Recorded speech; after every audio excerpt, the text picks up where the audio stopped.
문재인 정부가 들어서기까지는 저도 많은 고생을 했습니다. 비례대표는 당연히 우리 이해찬 충남 출신 대표님께서 한 자리를 주셔야 합니다.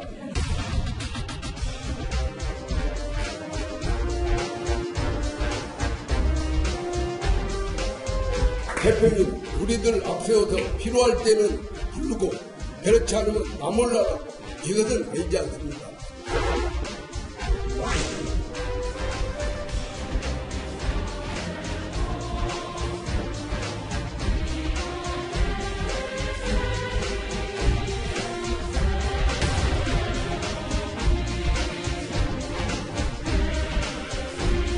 정책 간담회에서 정치적인 얘기하는 것은 매우 적절하지 않았던 것 같습니다.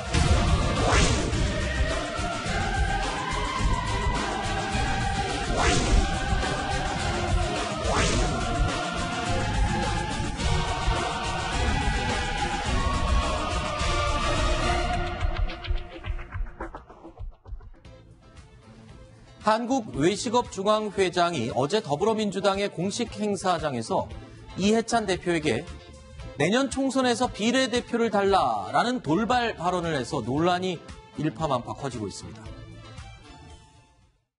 문재인 정부가 들어서기까지는 저도 많은 고생을 했습니다. 내년 4월 13일에는 연동제가 법적으로 개정이 되면은 비례대표는 당연히 우리 이해찬 충남 출신 대표님께서 한 자리를 주셔야 합니다. 저는 여러분 박수 한번 쳐주세요. 내년 4월 13일 우리도 표가 있습니다. 비례대표 꼭 주셔야 합니다. 아니 이날 어떤 자리였기에 이런 얘기가 노골적으로 나온 겁니까, 김태현 변호사? 그러니까 어제 이제 보시면 저 사람이 제갈창균 씨라고 한국외식업중앙회장이에요. 그러니까 지금 최근에 저 자유한국당 한교안 대표가 민생 투어 했잖아요. 네. 그러니까 더불어민주당에서 이제 내년 총선 대비해서 이제 민생 투어를 시작했습니다. 얼마 네. 전에 저 일산병원에서 건강보험 관련한 민생 투어를 했었고 이번에도 그 이제 일환으로 외식업 중앙회를 가서 어떻게 보면 외식업 하는 분들이 다 식당 하시는 분들이니까 자영업자 아니겠습니까? 네. 어떤 의미에서 보면 그 최저임금에 어떻게 보면 직격탄을 맞았던 분들이라 할 수 있죠. 그러면 집권 여당 입장에서 보면 그 사람들과 좋은 관계를 유지하고 굉장히 필요합니다. 네. 그래서 저기 가서 이제 정책 간담회 하는 거예요. 네. 그럼 사실은 정책 간담회면 예를 들어서 더불어민주당 입장에서 봤을 때 어떤 얘기가 나와줘야 좋냐면 최저임금 이렇게 올랐지만 우리 저 상생에 그거에서 장사도 잘 되고 우리 종업원 임금도 올려주고 이런 저런 얘기가 나와야 되는데 느닷없이 회장이나 사람이 나와서 비례대표 달라 이렇게 얘기를 하는 거죠. 네. 그러니까 전혀 그 자리에서 나와서는 안 된 얘기들이 지금 나온 거거든요. 네. 얘기 자체 내용도 부적절하지만 그러니까 네. 이제 이해찬 대표가 정책 간담회 자리에서 이런 얘기가 나오는 것은 바람직하지 않습니다라고 단호하게 자른 거죠. 아니 그런데 현장에서는 물론 웃음소리도 흘러나왔고 농담처럼 분위기가 연출이 되기도 했지만 이 내용 자체가 너무 구체적으로 진술을 해서 농담치고는 너무 정색하고 한 농담 아니었습니까? 이분의 일방적인 주장이에요. 우리가 네. 뭘 했다 이게 확인된 사실이나 그런 건 아니고요. 네. 그리고 저는 이익단체나 어떤 직능단체가 국회에 진출해서 그들의 목소리를 대변하는 입법을 만들고 그리고 정책에 영향을 미치는 건 상당히 긍정적이라고 생각합니다. 그리고 그런 문을 열어주는 게 비례대표죠. 근데 이분의 말씀을 들어보면 비례대표를 그런 식으로 이해한 것 같지가 않아요. 네. 어떤 거래 대상으로 지금 이야기를 하고 있거든요. 내가 이만큼 했으니까 비례대표 하나 주세요. 그럼 바람직한 자세가 아니죠. 네.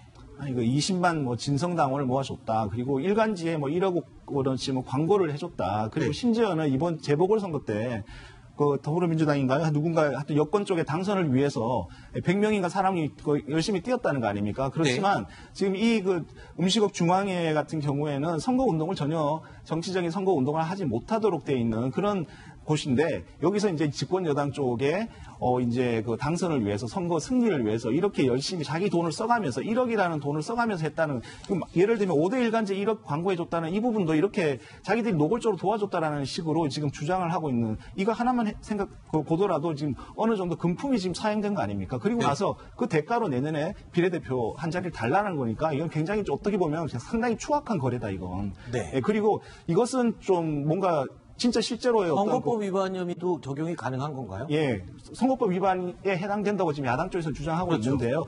이것은 뭐 금권선거의 부분이 의혹이라든지 이런 부분에 대해서 좀 규명할 필요가 있지 않느냐라는 네. 지금 얘기들이 나오고 있습니다. 자, 이해찬 민주당 대표는요, 오늘 오전 국회 회의에서도요, 정책 간담회에서 이런 정치적 얘기가 공공연스럽게 나온 부분에 대해서 아주 불쾌함을 나타냈습니다. 정책 간담회에서 정치적인 얘기하는 것은 매우 적절하지 않았던 것 같습니다. 정책 간담회에서 정치적인 주장이 나오지 않도록 준비를 잘 해주실 것을 부탁을 드립니다.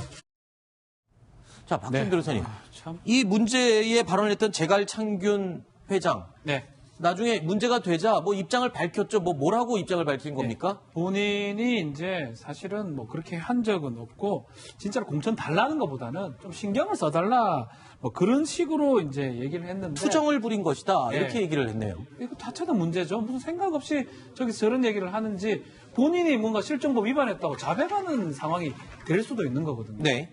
거기서 무슨 아이들 장난치는 것도 아니고 뭐 달라고 투정 부릴 수도 없는 상황인데 결국은 저렇게 얘기를 함으로써 이해찬 대표도 상당히 힘들어졌지만 여당 입장에도 안 좋아지는 상황이고 야당의 또 빌미가 또 될 수 있는 상황이기 때문에 네. 일단 아니라고 얘기는 했지만 너무 구체적으로 얘기를 좀 많이 해버렸어요. 네. 얼마를 했고 네. 몇 억을 뭐 1억을 넣어. 그 부분을 한번 직접 들어보시죠. 그 이게 자리에 문제입니다, 사실은. 정책설명회장 자리에서 실제로 밝힌 그 내용 들어보시죠. 또 지난번 통영 보선 때도 저희 단체같이 단결된 단체가 없을 겁니다. 100여 명 소집해서 더불어민주당을 도와달라 제가 지시도 했고요. 지난번 대통령 선거 때도 20만 명 당원을 만들어서 국회에서 기자회견도 하고 5대 일간지에 1억을 들여서 우리는 지지 성명한 바도 있습니다. 저희는 이 당에 대해서 결코 버림받을 수 없습니다. 자, 그런데요, 이 제갈창균 회장이 이처럼 공개적으로 비례대표를 요구한 데는 그동안 민주당, 여당에 쌓여있던 감정이 있었던 것으로 추측이 됩니다. 들어보시죠. 16년도 비례대표를 저희 단체에서 신청을 했습니다. 저희가 새벽까지 거기서 운동을 해서 2등을 했습니다. 결과 발표는 28등으로 조정을 했더라고요. 정말 기만을 당하고 정치 세계가 이렇게 눈속임하고 의리배반을 한가 한 감정을 가지고도 있었습니다. 대표님, 우리들 앞세워서 필요할 때는 부르고 그렇지 않으면 나몰라라고 이것은 아니지 않습니까? 황선 의원님, 네. 감정이 굉장히 많이 서운했던 것 같습니다. 민주당이. 저는 저분 말씀을 좀 이해할 수가 없는데 지난 네. 2016년 그 비례대표를 뽑던 그 현장에 제가 있었거든요. 아, 그래요? 그래서 예. 이게 무슨 뭐 조정하고 그런 문제가 아니었어요. 네. 예를 들면 청년이나 노인이나 이런 분야를 빼고 그 전체 투표를 해서 중앙에서 투표를 해서 번호가 정해졌었습니다. 당시에. 네. 그래서 뭔가 뭐 12번으로 뽑혔다가 28등으로 뭐 밀렸다. 저는 저분이 무슨 말씀을 하고 계신지 일단 사실관계 자체도 좀 이해가 안 갑니다. 네. 그런데 여기서 문제가 또 있습니다. 이 제갈창균 회장은요, 선거뿐만 아니라 문재인 정부의 최저임금의 급격한 인상 정책에 반발하는 소상공인 집회 때도 소상공인 측이 아니라 정부 측의 입장을 도왔다라고 주장을 한 대목도 있습니다. 소상공인 최승재 회장께서 제발 좀 도와주라 같이 하자 하는데 더불어민주당 국회의원 3분이 2시간이나 저를 붙잡고 굳이 집회를 회장님께서 하시냐? 좋다. 그러면 우리가 3만 명을 줄이고 한 8천 명만 동원하겠다. 소상공인 쪽에서는 빨간 조끼를 입었습니다. 저희는 파란 비옷을 입혔습니다. 이런데도 왜 더불어민주당에서는 저희들에게 관심을 안 주십니까? 잠시만요. 허만수 부장.